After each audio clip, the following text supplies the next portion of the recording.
In the tunnel. In the tunnel. In the tunnel. You're listening to In the Tunnel.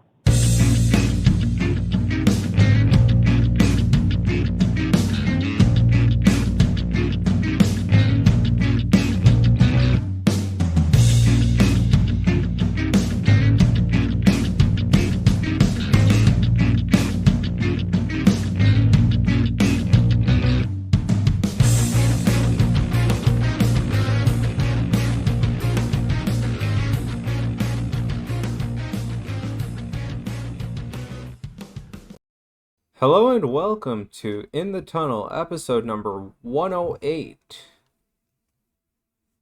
As normal, we this is going to turn pretty much into a quarterly podcast when all is said and done, because as our careers progress and now that I'm back working again, we when we started this, it was like weekly. I think at Bi-weekly. some yeah, we wanted to do.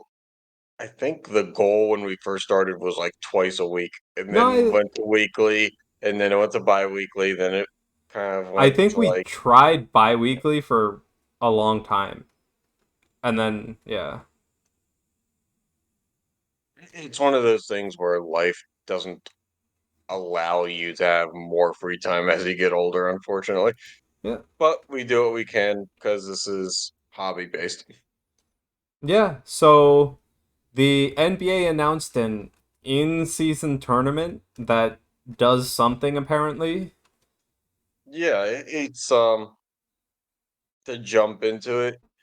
The new collective bargaining agreement for the NBA is interesting because I guess what it ensures now is, of other amongst other things, you need 65 games to qualify to win an award, which I think we're all in agreement that players who are not participating in a lion's share of the total games probably weren't worthy of it.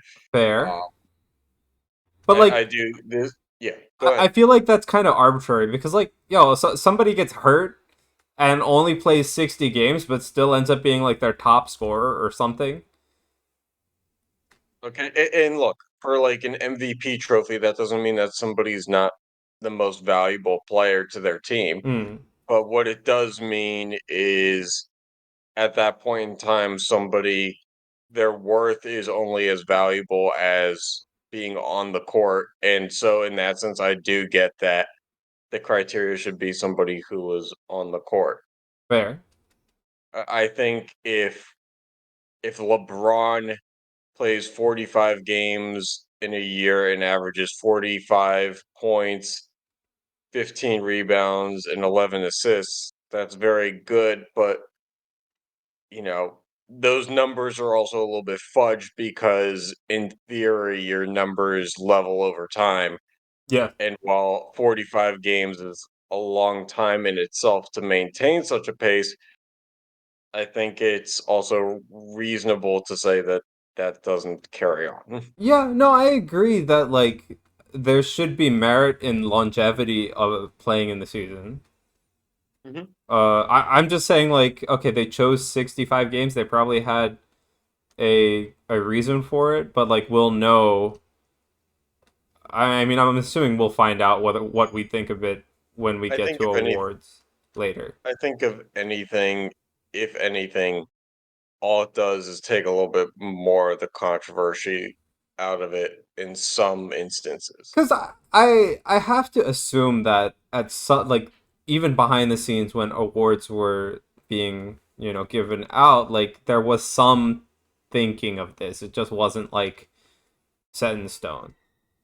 Right, but I think actually this year, having watched some of the finalists announced this year, with the collective bargaining agreement being discussed and then finalized in that same time period, it definitely shows this year that they were going with that criteria, because a lot of the people who were nominated or finalists for an award were very much players younger in their prime.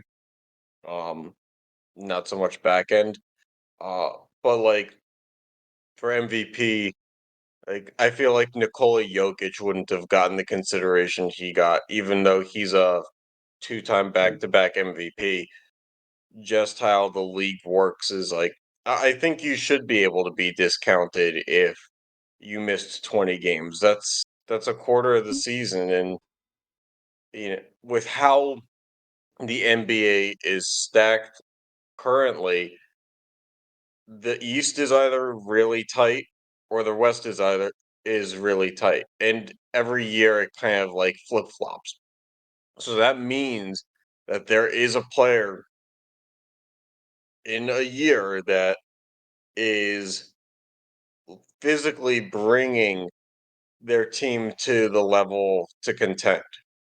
Granted, it's because the competition is more on the same level. So, like, if Joel Embiid on the Sixers is a finalist and he's risen the game of the Sixers in a year where the Eastern Conference 1 through 8 is not very different in the standings, then yeah, he probably deserves it more than Jokic in the Western Conference, where the Nuggets have it wrapped up, um, with 20 games left in the regular season. It's not to say Jokic didn't do anything great. It just means if he hypothetically misses those 20 games, but the Nuggets didn't really miss them, then I don't know. Am I making any Yeah. sense to you No, there? no. Like I agree that there's like I agree that like times played should matter, and I was just saying like like I have always had the assumption that it was like considered but not vocalized, right? I don't know. It may not be considered. My thinking is it was considered for whoever won the award, but maybe not the finalists. I Fair. think like last year, or maybe not last year, but like I think it was fair to say, especially I feel like with Defensive Player of the Year, I feel like there was a lot of controversy in past years about because it's such a hard trophy to get your name on because there's only one trophy that looks at the defensive side of the ball. And so having elite metrics is very valuable defensively, but if you missed games, then your metrics are even stronger, like I said. So I don't know. I feel like making that final cut was where some parity was involved. Yeah, I But think that's fair. All right, you want to anyway, talk about the format of this tournament and what it means for the NBA schedule going forward? yeah, so let's go through this. The league will be divided into six pools of 5 teams apiece. So we still have our 30 teams. So it's like soccer style where if you watch the World Cup, they get thrown in group A, B, C, whatever it is, and these teams will play each other and they'll be composed from the same conference, but that does not mean that they will be based on divisions. So now we're throwing out divisions and we're going to pool-based system, which that's the first thing that we'll have to adjust to because the NBA has never operated in this capacity. Um, on designated days during the first 6 weeks of the season, teams will play four group games. So now we're meshing in. We have regular season games, and then we have pool days of the week, and that means that a team will play each team in their pool once, with two games coming at home and two coming on the road. And then the winner of each of those six pools will advance to a single elimination stage along with two wild card teams. The exact method of determining the wildcard teams has not been specified at this point. So then, at once the wild card and the pool winners have been established, then there are the semifinals and finals of the tournament, which will be held at a neutral site, which just feels like it's got to be like the bubble again. You can't do All Star Weekend type festivities here in theory. So somewhere between Yeah, bubble and March Madness definitely. without the football stadium. Um, and then the players on the winning tournament team receive 500K piece. Um, and so now we're looking at the NBA schedule, including 80 games apiece for each team. So we go from 82 regular season games to 80, because pool games are now in consideration, and then some teams will finish with 83 games, um, and some will finish with 81, 82. Which this all just seems like a way to fuck up the playoff seeding for when it's actual NBA playoffs. But Because like when they we're really looking should at just percentage discount points, the pool games from the regular season standings. I feel like. yeah, that's not Because my problem with then this, to be but honest with then you. because if they discount the pool games from the regular season standings, then they get even number of games for everybody, right? Well, yeah, but the problem here is, pool games aside or not, what exactly does this do for the NBA? Because it I feel like if you separate pool games from the regular season, we're now separating the idea of the NBA season from an in-season tournament in itself, in a way that, I mean, we talked about this the other day when we were planning the episode. I don't really understand what exactly this does for an NBA championship in itself. It kind of takes value away, and it's kind of a meaningless tournament in a sense, but I what's mean, the it's a difference between meaningless winning a tournament tournament? with players that can make $500,000, and for some players that's good, right? Yeah, But but at the what same does time, like LeBron care? if they keep the pool games in, right? Let's say they keep the pool games in, they still need to take out the playoff games because then your seating is just messed up because you Yeah, have so many like a few teams only playing an extra percentage one or points. two or three games, Right. right? You have percentage points and tiebreakers becoming a nightmare, because tiebreakers used to be based on things like uh record versus the conference, or versus the division, or head to head. And now with the introduction of pool games, you will play certain teams more frequently. So when you have a tiebreaker that's head to head with somebody in your own division for like the last two spots in the playoffs, well, you played that team, way more. Um, which I get divisionally now. You play the teams in your division more anyway. You play them what, 3, 4, 5 times. Um, And the pool is just another form of division, right? That's it. in theory, but what it's doing is, I don't know. It feels like it's designating too much of separation between them.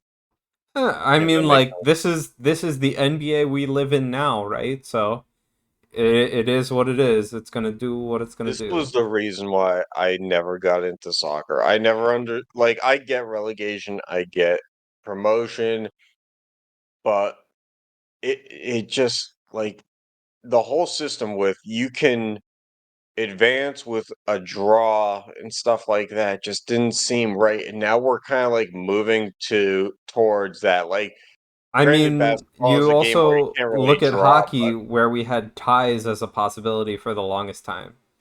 yes, but the thing is ties, like, because of how overtime was structured, you still got a value of productivity out of that. You got a point.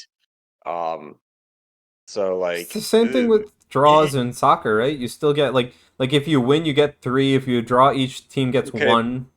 okay, but what I'm saying is, for basketball, you don't have that. You can't do that.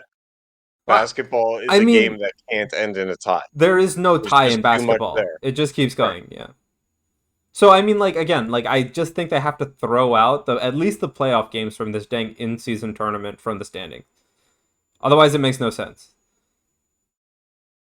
Yeah. So Like I said, my big thing is, I just I get that the NBA, kudos to them. They try anything they can to keep pushing the growth of the game, but right now, how the game has been for the first 76, 77, whatever many years it is you have one trophy that you grind effortlessly for, or not effortlessly, but you grind everything that you have into it, trying to win it. And you have the All Star game, which is like your getaway. So, what exactly is this? Because it's somewhere between, like, for a second round pick who's on his first contract, it makes a world of sense to care about this.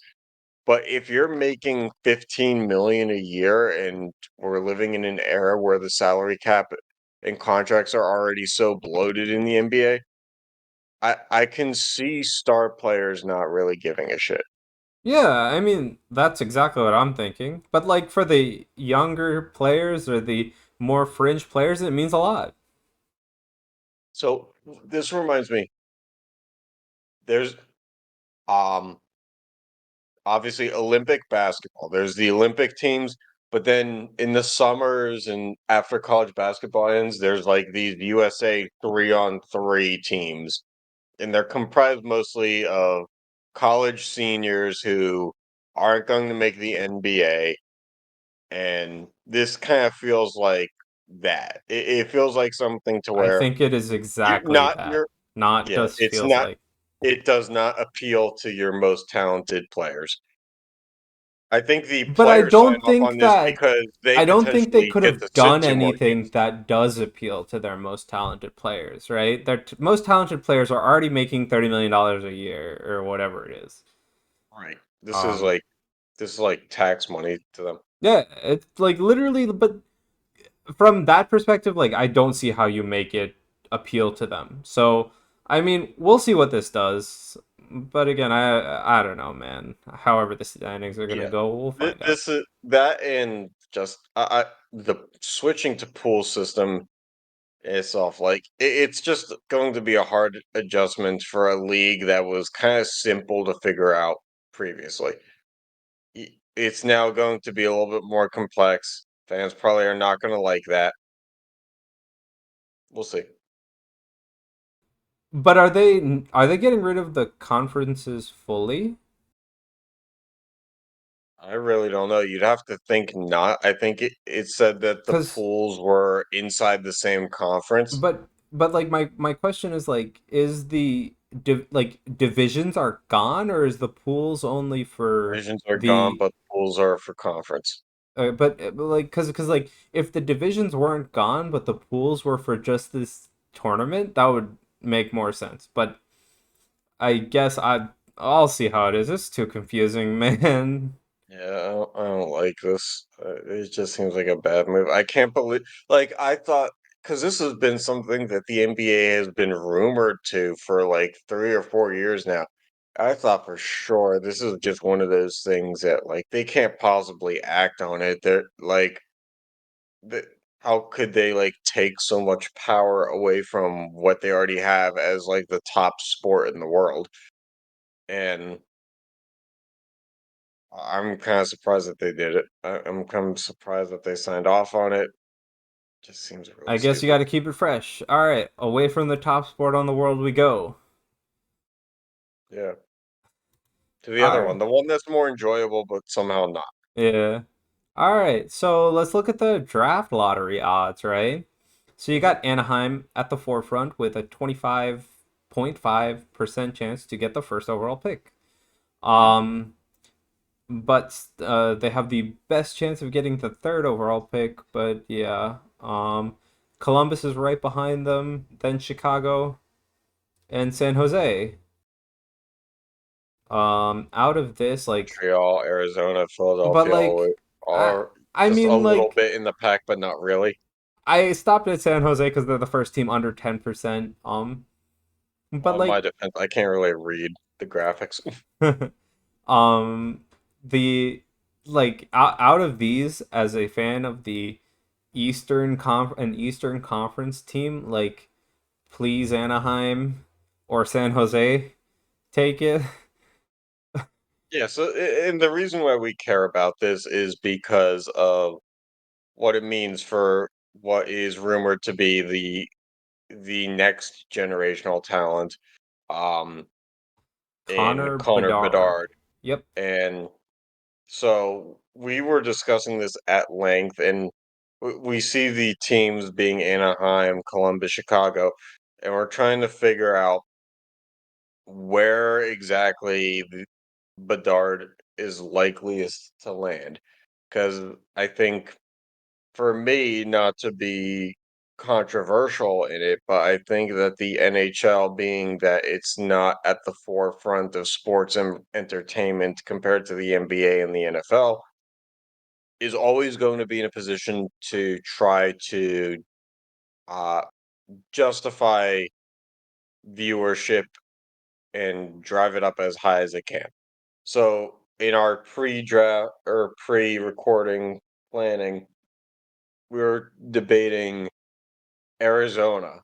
Would Arizona be a good spot for Bedard? Because Arizona is a very big market, with Phoenix, um, but Not at the only the same big time, market though, right? Like they're getting a new arena in Tempe, or they're trying to. They apparently sent right, front office like door-to-door salesmen, basically trying to get support for something.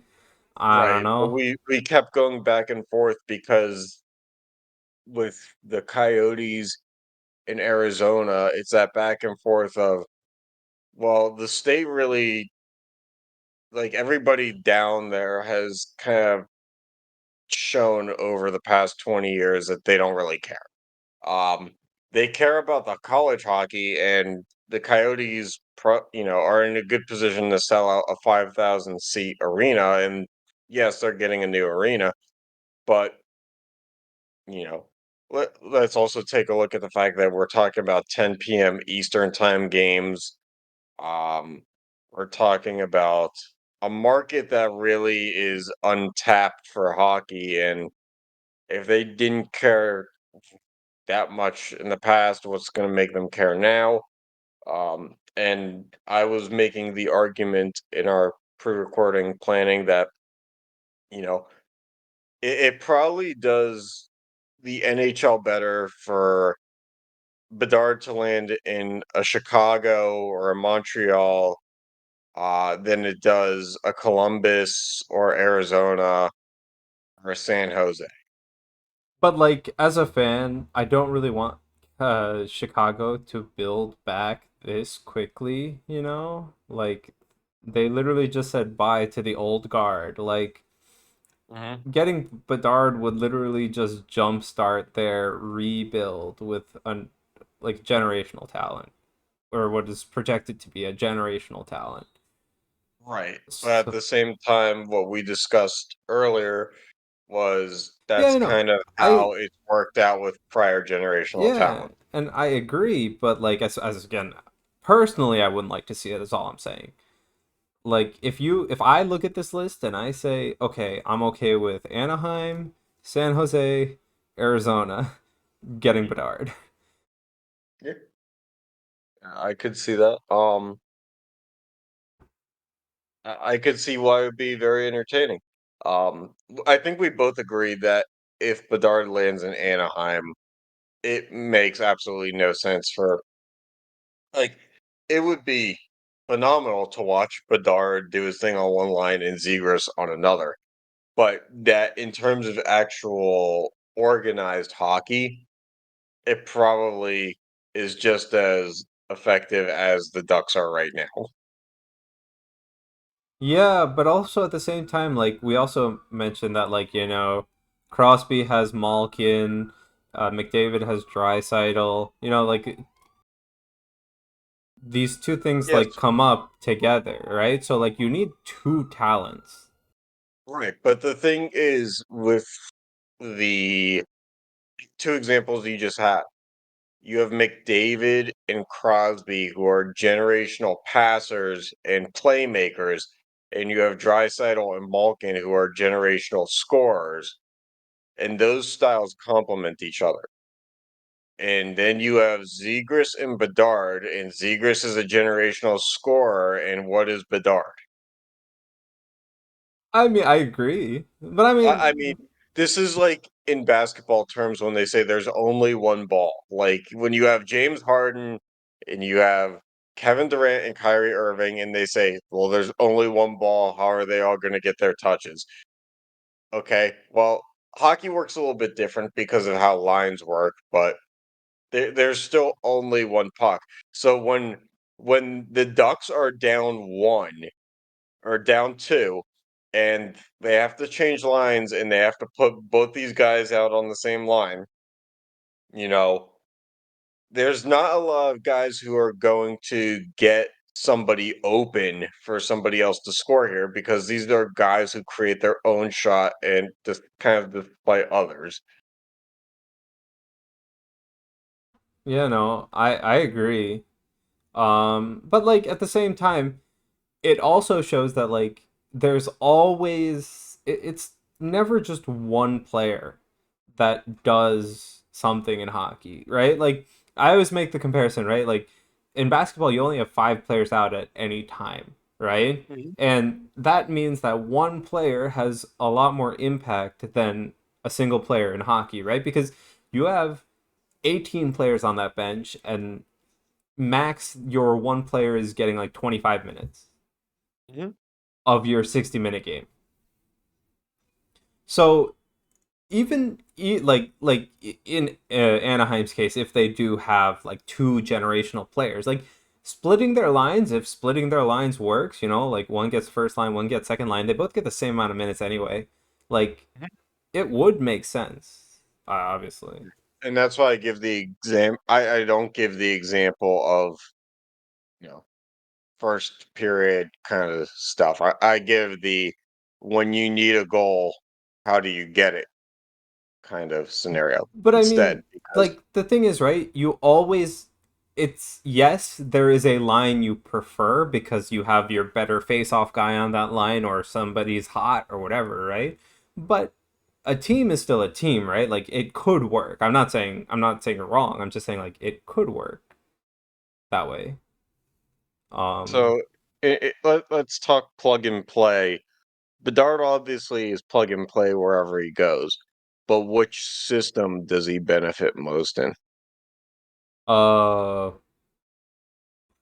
I mean, I don't know. Like if you're looking at systems, you're probably looking at like Ch- Chicago, I guess.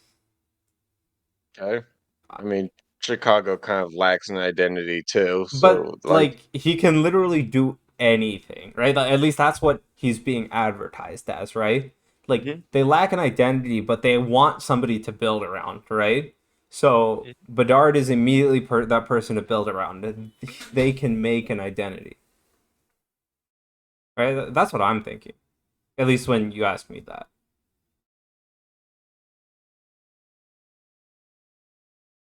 I mean, you know where I land on Bedard. I think this is like I'm not saying that the NHL tampers with this shit, but if they were smart, they would. Fair. I don't know. It, part of it is being a Penguins fan and just being like, if he goes to Columbus, we're never gonna hear from this guy again. Like I mean, yeah. I mean, Columbus I is a also don't college want him town. to go to Columbus, but It's a also college like town, and there's nothing for him to become of there. Columbus has a lot of heavy contracts, right? Not just Gaudreau for the next what 7 years or something. I thought it gets longer than that, but I could be wrong. I forget. I just put out a number. I don't know. I thought it was like 10.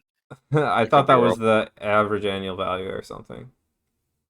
But yeah, like I don't know. Like I don't want to face him on his ELC at all. So thank you very much, You had it Columbus, for right. It was losing. 7 years. Okay. So 6 years left. Yeah. So, but like, yeah, wherever he goes, he's gonna be great. But like, also, like, where does he go? Like, again, I actually think he'd fit. Like, okay, outside of Anaheim, like, He'd fit in Chicago because they're looking for a piece to build around, right? I think he could fit in San Jose or Arizona. I'd rather not see Montreal blow up another first round pick. Um,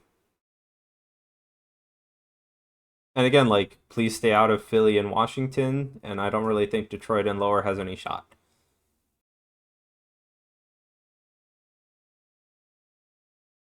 Okay. All right. That honestly was a little bit less controversial than our pre-recording meeting, but Yeah, like I think we also kind of like exhausted what we could have out of that. yeah, definitely. All right, and the playoffs are Also, going on. yeah, go ahead. So we want to talk about two series. Coincidentally, both of them are playing right now. Um, you have the Devils, who absolutely did not look like the Devils games 1 and 2. Game 3, they had some life. Game 4, they actually played their game, and Game 5 is currently going on. And last I checked, it was 2-0. But ESPN and NHL app are not updating you, so good luck. 2-0. 14 minutes left Yeah, in the in second. the second. Yeah. I have it playing now. 14 minutes left in the second. Yep. I'll Exactly. keep you updated I here, don't Sean. know. I have it. I'm just saying, like, the apps are not technically updating you. It Well, still I'm says there's watching it 20 through minutes. ESPN's. I'm Yeah. watching it through ESPN's app. Yeah, yeah, yeah, I have it on. Also, sorry to break up the story here. Bryce Young, number one overall pick to the Carolina Panthers, Yeah. and then C.J. Stroud went number two, and then Anthony Richardson went number four, which is crazy because a lot of people had him like at the bottom of the first round. Yeah, that's a little weird. Okay. The Colts are really reaching for a quarterback. Yeah, I guess, but like what are you gonna do if you need a quarterback, I guess? Yeah, Um I guess. but yeah, so the Devils have such an weird first playoff series. Obviously they're playing pretty well right now, being up 2-0. Um the thing is like it was looking like as a Devils fan, it was looking really bad. It looks like they didn't have any speed. It looks like a lot of things. But we have Jack Hughes. He produces, I guess. And Palat got his first playoff goal of this playoffs. Or no, the last one was empty net. Sorry, his actual first 5-on-5 one. Okay. Uh, and it just shows you like all these series have been so close, and a lot of people thought that this series would be very physical, a lot of penalties because Hudson River rivalry, but like it's just been in the ebb and flow of the game, I guess. Because you also have on the other side, the Rangers like literally went out guns blazing, first two games, and the next two games at MSG, it's not been their cup of tea, I guess, and we'll see how this game Yeah. ends. But yeah, So, how did it make you feel as a Devils fan? Did you have any sense of worry when you guys had home ice advantage and immediately dropped the first two to the Rangers? Because I get that. considering home ice It advantage Hudson is a it disadvantage to the Devils, not really. well, I also get that like Hudson River rivalry or whatever. Like you guys are so like there's not a lot of miles that separate these teams physically. Yeah. So like Also, I get that home ice doesn't always mean as much because you have visiting team yeah. crowds traveling regardless. That's Also, just our tickets were like less than Rangers tickets, so like you have a lot of Rangers fans at Devils games. Also, like the Devils are statistically better on the road by quite a large margin. yeah, but you So can also kind of throw that out because like this is the one series where like the Devils are never going to be in a New York City hotel. They're just going yeah, to be but where they are. also, is it gonna be like they're not playing at like a home arena because of the abundance of Rangers fans, right? Like, there's also Right. that. Like technically, like even though we're home, That's the same at home, is what you're saying. yeah, yeah. Like I'm saying is like we're basically playing like like the amount of So fans what's for the each difference team. between home and away? So how can you say, well, we're a better road team against the Rangers? It's the same. It's the Oh no, same no. people. But like when like I don't know, when the Devils step into a different building, it's like they're a different team. But at the same time, like That should the concern you. crowd was definitely like I you definitely heard like Rangers chants in the crowd on games 1 and 2. Like there was no getting around that, right? Hmm. And while home, I don't really think home and away means much this series. It literally looked like a different Devils team stepped into game 3, and it looks like they've been pretty good game 5 coming back. So they didn't lose it. Uh, yeah. Anything you want to say?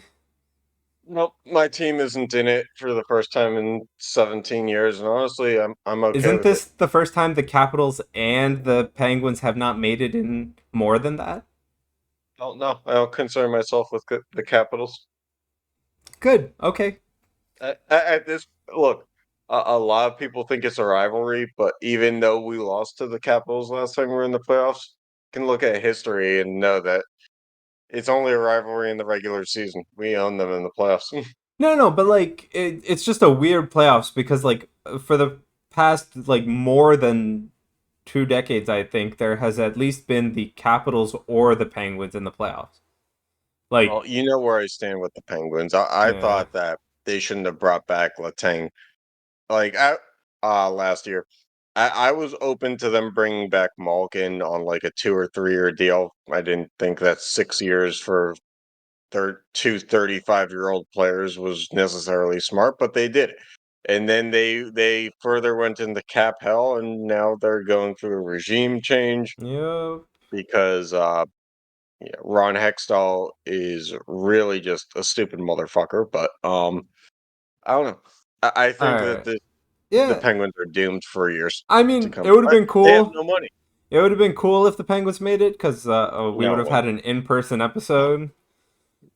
Well, Uh, yeah, if they played each other, but it was look. This is how I was telling people around me was because it was a fight for who was going to play Boston, and knowing that Boston traditionally kicks the Penguins' ass in the playoffs with relative ease. All it was going to be was two more home games for the Penguins. That's all it true. was. The Yeah, season was going to last like 8 days longer. true, true. But We knew actually, that their I'm ass was going to actually get kicked hard. yeah, and the teams in the playoffs, right? There was no sweep, which is amazing. Uh, so I'm actually happy about that. Anyway, on Yeah, to I the think the Florida Panthers are giving Boston a great yeah. chance. I also think that talking to a couple buddies who are Islanders fans, I think the Islanders landed in the best situation that they could because 7 teams that did not make the playoffs score better in the regular season than the Islanders, and the Islanders made it, and they just happened to face one of the teams that pretty much scores Plays the same exactly amount of like they goals. do. And Yeah. I think if the Islanders move on to the next round, they are going to get their ass kicked. They are not a good team. Yeah. But we'll see. And hopefully it's a Devil's Islander series, if you know what I mean. Oh yeah, well, you don't want to not have any games that are I don't know more than 40 miles apart before the Stanley Cup Finals. Yeah, I know, right? Yeah, anyway, on to the Wouldn't other do you any game. good to have any jet lag. Yeah, on to the other game also going on right now. This game has turned out to be a literal slugfest. I'm gonna I let you take this one. I just don't understand like the amount of penalties flying back and forth, the amount of pretty pretty off hits, like I understand it's a physical game. Vasilevsky saying he needs effing x-ray glasses just to see the puck. Like You going on in the Devils game right now. Who's number 88? Ball is if it's Oh, on the Devils, it's Ball. he's kicking Barkley Goodrow's ass right now. Nice. But yeah, like the this game has been the slugfest that we expected the Hudson River rivalry to be in terms of physicality and over physicality, right? You had Bunting just be suspended 3 games. He's not coming back for this series, I don't think. Um, Rightfully He's so. eligible too, but Yeah, yeah. they just they I it makes sense. Like I haven't. been watching the playoffs this year for obvious reasons. You know, because of the pain. But um, at the same time, it feels like how hockey would go is if you inserted this guy into the lineup right now, he would be targeted heavily. And it probably makes sense with Toronto having a 3-1 series lead, I think it is, to just kind of like, all right, we don't need you to, potentially have your life ended right now. So, like, Yeah, if we not can just even wait for the targeted next round. heavily. He'd be scrutinized by the refs too. Like, while we want to believe that there is no like bias or anything like that, refs are still people. They know what he did, so they're So why don't going we to watch describe out. what exactly happened? Because like we have it on the graphic here, but like even I think I saw like a quick clip, but why don't you just go through it for the sake of audio? I mean, I I really don't know how to describe it well, Okay. other than it was pretty blatantly bad. Like there is What there was bad? Let's take this back to square zero here. Like what happened in the game that was deemed bad? there is a What way. did he do, Sean? Just fucking say what he did. Okay, first of all, there is a way to play physically, deliver, like to actually play this game. But how do I describe like Did he hit a guy dirty? I mean, I guess Let, you let's start there.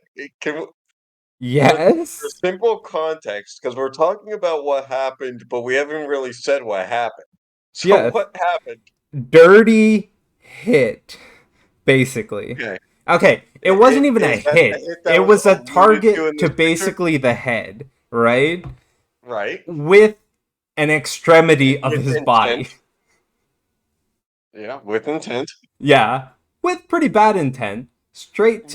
Basically straight to some guy's head with his elbow, right? Hmm. Yeah, that's not how you The do it. board. I mean, the board is also there, so he definitely shouldn't have done it.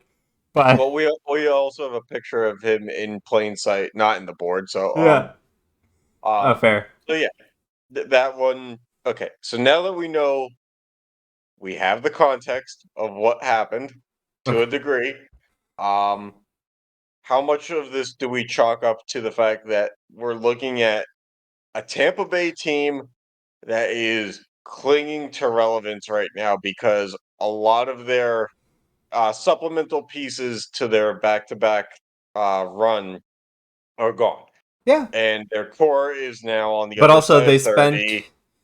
they spent like a third, fourth, fifth, sixth, and seventh round pick on Tanner Janot, and he's out. I think. So we're looking at a Tampa team that's clearly on the decline and clinging to relevance and giving it all they have with their resources and manpower to do so. And we're looking at a Toronto team that hasn't won a series in 20 plus years.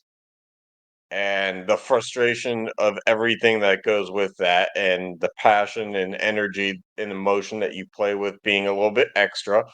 Um, I mean, there's passion and not emotion, justifying and then this. there's that. Okay, Yeah, like, we're not justifying hits, but at the same time, you know that Toronto is a tough town to play in. 2-on-1 rush for the Devils, and a score. It's 3-0. yep, It is Mercer, yep. 91. 91 Mercer. 2-on-1 rush. You got to capitalize on those, and they did. He did the Yager salute to the bench. Yeah, the Devils like So their salute, that's a little bit rough for Sellies. the first round. You wait till Hey, at it least the is conference the final. Rangers Devils. There is no. It was a mini Yager salute. I'll give Yeah. him that. But like, Yep. you guys only had him for a year and a half. Like, let's get real. Yeah. Yeah, but anyway, like, this guy, like, it was pretty blatant. And, I mean, okay, he's definitely not coming back to the lineup this round. Rightfully so, because of how they're playing without him. Uh, they basically like So I know you say that the refs contribute to the how this is going to go down no, I'm just saying when that he like potentially returns, but at what point is it reasonable for him to return? Because I the mean, refs certainly I'm aren't going just to saying forget. that there is some bias, right? Like, while that we try and they will try not to have bias in the games, right? Like, there is some bias. We can't deny that. Mhm. So does it? And with the way that both the team is playing without him, and I forget exactly who replaced him, but he's been having a phenomenal series since then. Uh, it doesn't make sense for him to come back, and I mean, I still think like he's coming back next round. I think just first game next round. Well, I guess I was just asking because at least how I know with the NBA, and I imagine it's true in the NHL, they have ref crews, and it shouldn't be the same refs No, it isn't. every game in the series. I It don't think should so. rotate. It rotates, but So they talk the to each same other. eyes that They saw watch the it games. whenever it happened, Yeah, yeah. But the same eyes should not be the same eyes you see it the next day. It should be a more impartial crew than a crew that's looking for a makeup call. Anyway, let's move on. yeah. I mean, I agree. But to an extent, like it's also probably not what the fans want to see anyway, right? Do the fans really want to see Bunting when the rest of the team is playing phenomenally without him?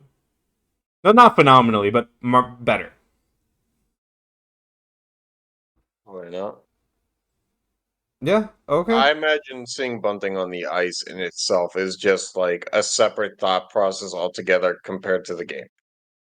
Like especially after all the that ensued, even a Toronto home game, they would probably be like, "Let's hope this guy doesn't get his head ripped off." But whenever he's Definitely. on the bench, it's watching the game. Yeah. Or no, no. People will just be paying attention to him because they want to see what happens in retaliation. Like, also, like if you put him back in the game, I mean, it's probably going to help you because literally all of Tampa is literally just going to try to run him over. Uh, Yeah, but at the same time, like, I could see something horrible happening, like paralysis. yeah, It's probably not in their best his interest best to put him interest. out versus Tampa. Yeah, exactly. I could see a horrific injury happening. Yep. Granted, he doesn't deserve the injury, but he probably deserves to get his bell rung. Fair. Yeah. All right. Anything else you want to bring up for NHL? No, I don't know. I think it's an interesting year. I'm rooting for the Devils, um, just because like you guys are a good story this year with the fact that you guys kind of come out of nowhere, but unlike when you guys had Taylor Hall and it was like clearly Tampa was going to take that because they were just a different level. You guys are kind of like upper echelon right now, in the East. So I could see you guys making a run. I'm still not a fan in any sense, but I root for my friends, and I don't hate the Devils in this capacity. I think if the Devils become a dynasty, I will be rooting against them. But this is very much like the first year that the Golden State Warriors were good. It Yeah, was like, and oh, anything but LeBron. yeah, and like you also like again, you touched on it. We've had a huge turnaround in the season, right? Like the most point differential in an 82 game season Yeah, I ever. remember when we recorded episodes early in the season, and you weren't convinced it was going to last like this. No, I said we were a playoff team, but like I didn't think we would be this much of a playoff team. Right. Well, you guys started what? You guys started like Oh two, you and we had were like a booing the guy. 16 game. You guys had like a 16-game win streak or something, 13. right? Yeah, 13. 13. And you were like, eventually this cools down. Like, and obviously you were talking about the win streak, but you were also talking about wins and losses Yeah. in itself. And I You know, mean, to my point, it did cool down in December. December was an right? absolute But terrible month, but we picked it this was right back still up. a this was still a pace far north of what was Yeah, expected. exactly. And yeah, so hopefully we see what's going on. But on to the MLB. Yeah, Okay, so go I'm gonna ahead. need you to go through these. I Oh, can't read the graphics. so there's a We pitch have new timer. rules this year, Yeah, new rules. So there's a 30-second pitch timer and 15 when the bases are empty and 20 seconds with so uh between pitches, we have a 20-second pitch timer. You have 20 seconds. no, it's Uh, 30 seconds between batters, 15 right. seconds when the bases are empty and you're in the same batter, and 20 seconds when there are runners on base. Um I yeah. thought it was 20. I thought it was 20 regardless, but maybe I No. have that wrong. Well, it this is what's on the thing. So, Okay, whatever. yeah. Some of these articles were dated. I think it is 20 regardless. Okay. And there's also going to be a limit with how many times you can throw to first base. Which is a phenomenal idea Yeah. because if you ever went to a baseball game, not only does the crowd boo every time a pitcher throws a pickoff to first base, but in general, throwing to pick off somebody at first base was like the most unproductive thing in baseball. It was like 1 in 20 tries that you actually had a chance of getting somebody out. But on the inverse, right? Like they are saying that the minors this increased the amount of steals and the success rate of steals. Like Yeah, which is great for the game. it's great for the game. So I mean, it will It be great for a increases viewer, but it like it changes the game. increases runners in scoring position, it increases runs, it increases uh, activity during the game instead of just mundane. There's more action. Uh, being in Pittsburgh, I'm watching a team like the Pirates. The Pirates last night against the Dodgers stole, I think, 6 bases. I could be wrong on that. And they stole another 3 or 4 today. And it now instead of having power, it pays to have speed. Um, which is if you can build a team around what the game is heading towards. Like, think about remember Billy Hamilton, the guy who like stole 100 bases in the minors and couldn't hit for shit. But like, if he could find a way to get to first base, it was over because of his speed. Well, imagine if he came up now and you couldn't fucking pick him off or keep him honest. The guy would break Ricky Henderson's steals record in his rookie year. Um, but the pitch timer in itself was something that I wanted to address because this is all stuff that's newer this year, as well as having newer, bigger bases. Which bigger bases is fine and dandy, Bigger bases don't really change much. It's a 3-inch difference, so that means you have 6 inches less to run between bases. Like it's right? But at the same time, 3 inches isn't a lot, but in a play to first, it does give you a little bit of peace of mind to know that like there isn't going to be yeah, as many collisions. but it also doesn't incentivize like throwing to first. This will for I feel like while it's not much, it will further less be less incentive to throw checks to first base. Right? Like It's also incentive to keep going with our stealing game. yeah, 3 inches isn't a lot, but 3 inches from first six and three inches inches is at half a second, foot.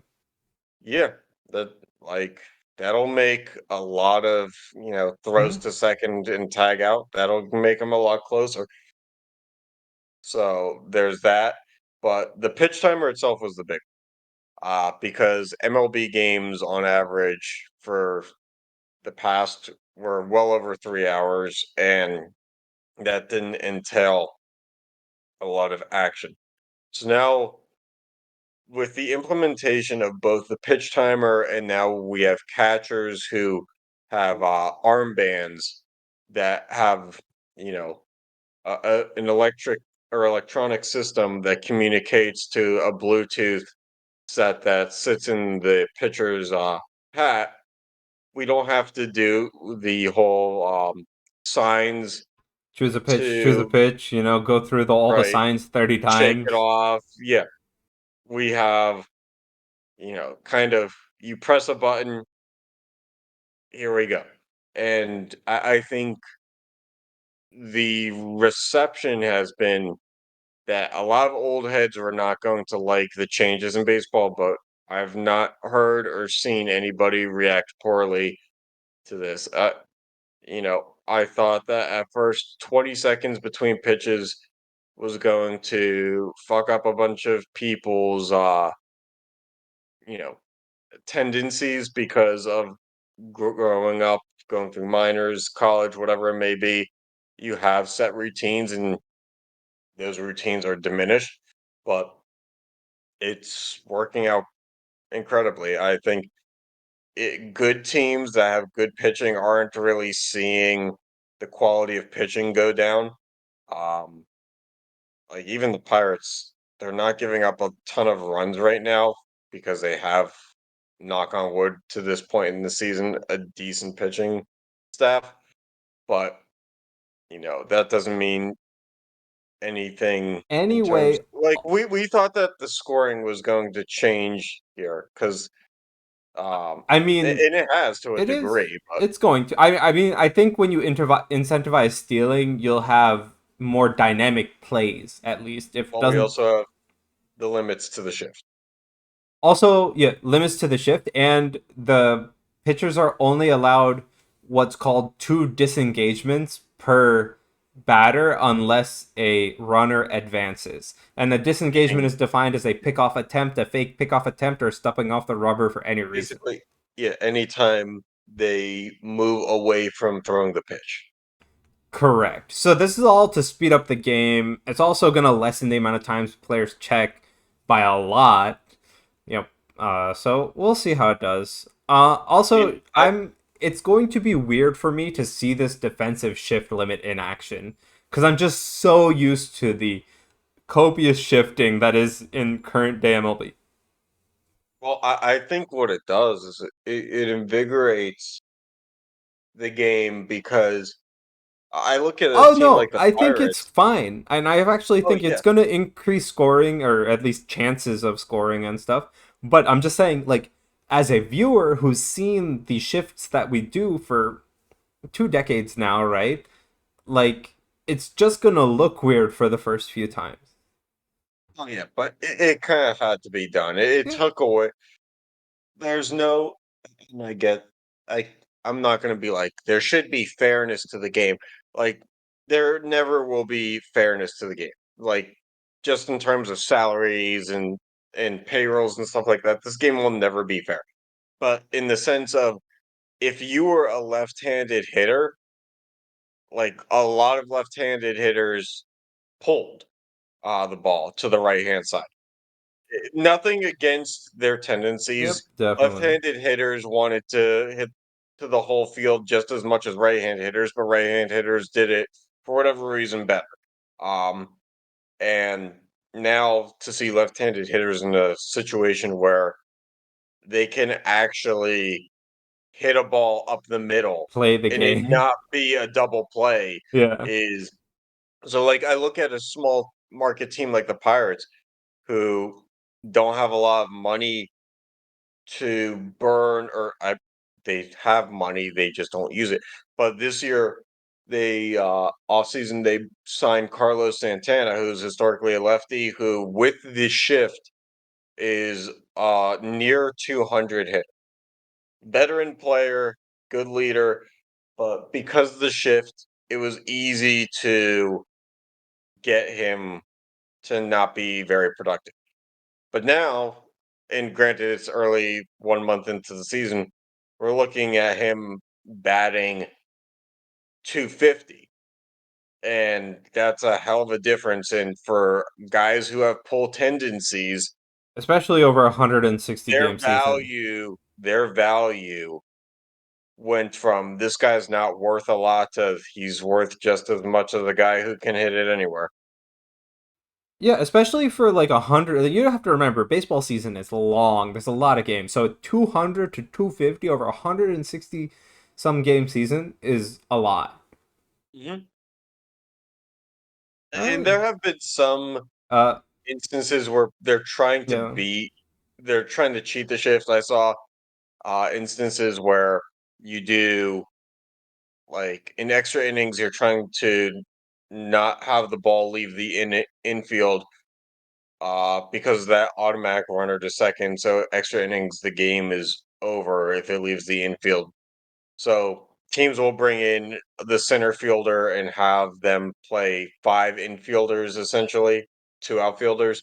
I've seen um, you shift over and somebody's playing right behind like your shortstop is playing right behind second base and your third baseman is playing shortstop, which I think is kind of like I don't know, that's kind of like on the line Yeah.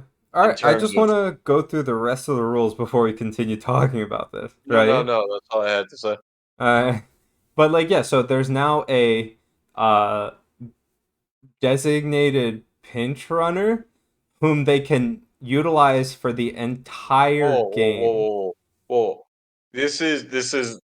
This is different. This is so as part of the MLB after introducing these rules, they're using the Atlantic League, which Sean and I know, our beloved Somerset Patriots used to be Yep. in the Atlantic League before they got absorbed by the Yankees, Yep. which was an independent league, meaning no affiliation to any prospects who were going to the majors. It's just kind of like a professional but amateur level.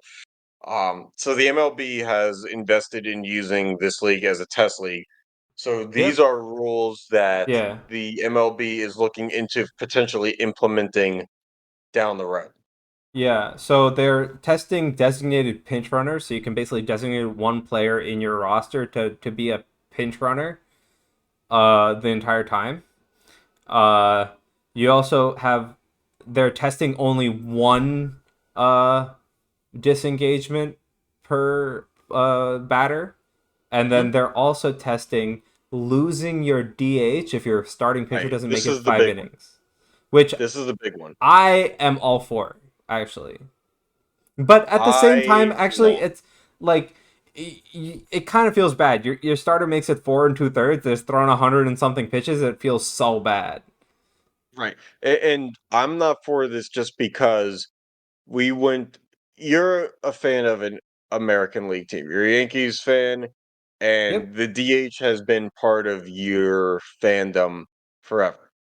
And as a Pirates fan, the DH has been a part of my fandom for I think 2 years now, maybe three. And right now, if this were to be implemented, this is no better than saying that we're basically just going back to uh, the pitcher batting. And having the pitcher bat in itself was horrible. It was basically you knew that you could, yeah, but you could know that there were three outs. You could have the bases loaded and two outs and the whole crowd behind, and you knew once that pitcher walked up, he was going to take three pitches right down the pipe, and that inning was over, despite whatever momentum you had. So Yep. the fact that we just went to Universal DH, which is seemingly very well received and everybody seems to enjoy, I and mean, it's doing also, great things for offense. And now we're going to talk about taking it away because of the pitcher. yeah, and also it does not really incentivize scoring in the other way. Like the rest of these rules are to make more scoring or faster games, which also technically incentivizes more scoring. I mean, the game This will be does the faster with opposite. the pitcher not looking to swing, but No, no, no. This does the opposite though, right? You literally have one dead batter. Like it doesn't do what the rest of the new rules are aiming to do in the slightest. right, and it doesn't do what the trajectory of Major League Baseball has been moving towards in the past 10 years. Yeah, so I mean, I like it because it would be something cool and different, but at the same time, like, I don't think the MLB should actually do it. Mhm. All I right. think it's just weird because we went from an MLB that was very much like juiced baseballs were the only way to make the game fun. It's like now we look at it and it was like we really just needed a pitch clock. It really just needed limited pickoffs. Like small ball I is still mean, very entertaining. I'm still like I'm it's still hard for me to sit and watch a full baseball game unless I'm at the baseball game. But that's not being said. Like I can watch more of it in one sitting, but I've because it watched goes every pink. faster. I've watched every Pirates game. I watched the one today. No, but like I just like even if I'm tuning into Yankees games, I'm not sitting and watching the whole thing. Like it's on in the background, or I can Oh sit no, for a few innings I've and been then very engaged. I'll come back to it. So, but I've been like, very engaged, and that's not because the Penguins are out of the playoffs. It's the game is just constant activity now. and you guys signed somebody for over $1 million for the first time ever, or something like that. We signed a 43-year-old for $8 million, and also we signed a player for over $100 million, Oh not yeah, just a million, that over what I a meant. 100 million. $100 million. Yep. The biggest contract we ever signed by like 40 million. Yeah. That's how sad it was before that was a guy barely made 70. Yep. All right, on to college basketball. You're gonna have to take this one. Yeah. All right. So this is more just an opinion thing. College basketball is a beautiful thing. Um, and it the transfer portal that we see now in college sports has made things incredibly interesting. I scroll Twitter every day and there's a new player committing to a new school that they're transferring from several times a day. And I did some research. It turns out we by like only a couple days into the when the transfer portal window opened after the season ended, it has been over 1,000 players entering the transfer portal, and that's to a certain extent probably um, containing Division 2 as well, but mostly Division 1 players, and it's hard. It's hard to follow all of it. I understand college basketball players trying to get what they're worth when they think But that in also high like school they weren't properly how recruited. many? But also like again, it's basketball, right? Like how many players are on a team in college basketball? I actually don't know. 12. 12, and then how many? 12, but in reality, you're probably playing 8. There's Right. So just not enough. there's probably like that those four at least on every team. You're gonna have at least like 4 to 6 who don't think they're getting the amount of playtime they want. Right, but not Right. every player in college basketball is scholarship on a team. Right. Exactly. But still, you don't know. So I can see that like there's at least in theory, especially with the amount of D1 and D2 teams that there is, there's in theory enough players to do this. But yes, I think it is ridiculous that over 1,000 players have put their name in this transfer portal in 4 days.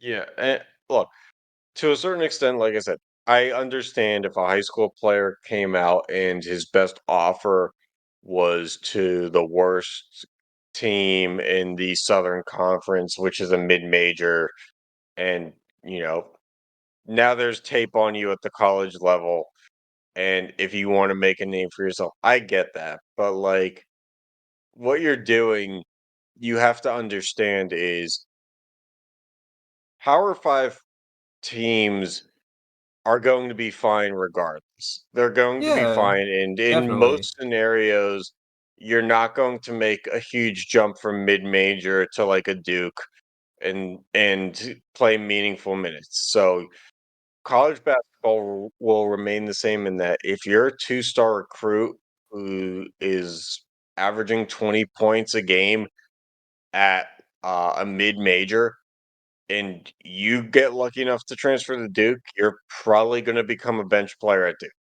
So this is the catch 22 of like, what are you truly trying to get out of this? There's only so many star players to go around. Um, there's I, only so many star player minutes to go around also. right.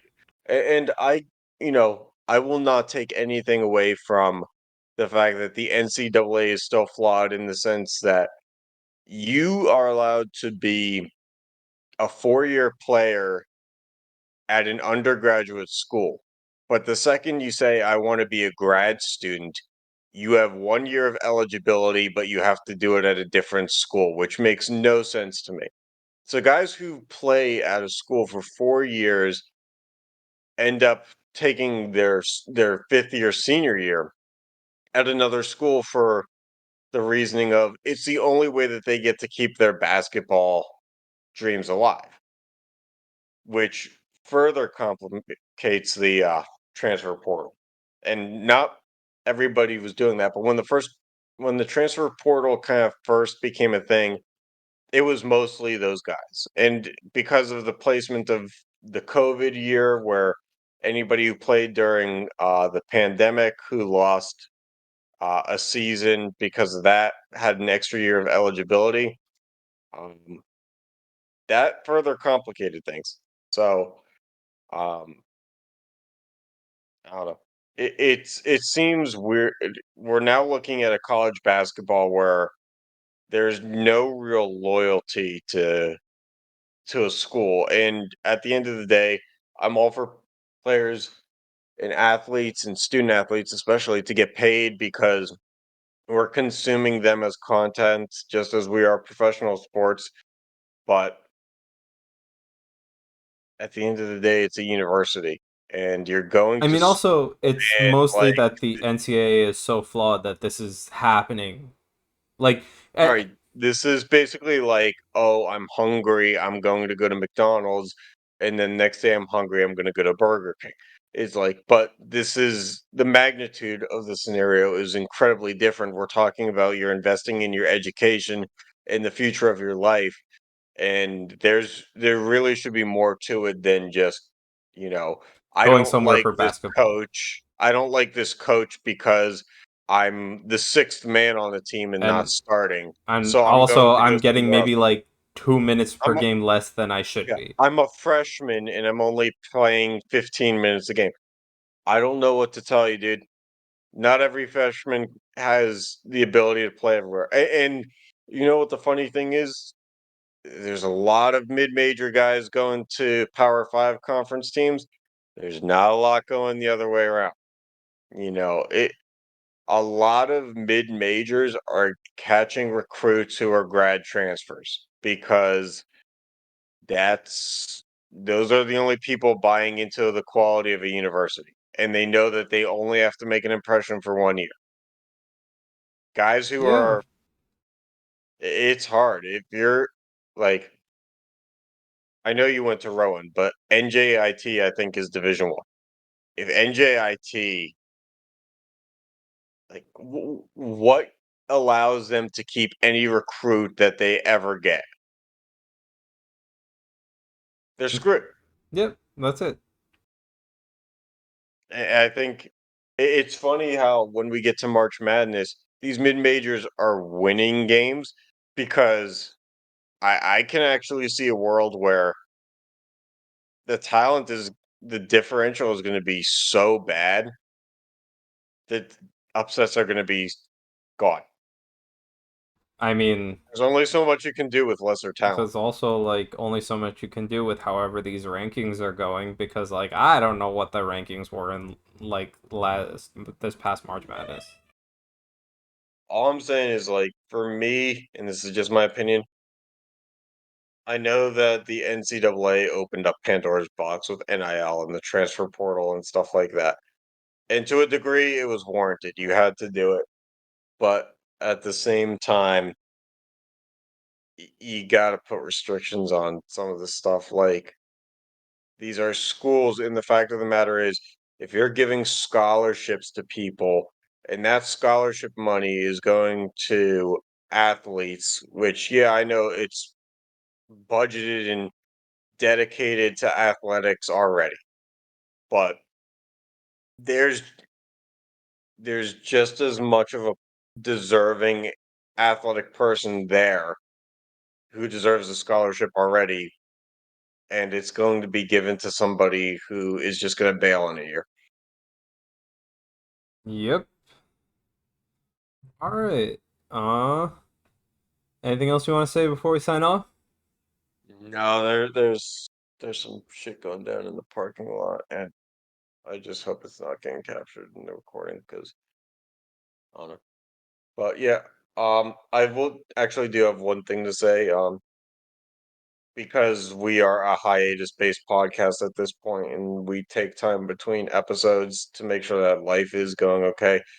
I just want to let people know that we have seen, we get notified of our numbers on a weekly basis, and thank you to everybody who's been downloading in the interim because we were actually surprised that our numbers kind of like skyrocketed in between episodes. We had a few weeks there where we had, you know, a significant spike in our downloads, and that makes us want to keep creating this and keep putting out there, knowing that there are people who enjoy what we're doing, and we're going to keep doing that. We do this just as a hobby, but it's great to know that we're two fairly introverted people, and we don't do the best job in promoting this. We don't put a lot of money behind it. Um, but it's just nice to know that we have a working process. Yeah, definitely. And again, as we have time, we'll continue producing. So thanks for tuning in, and we'll catch you next time.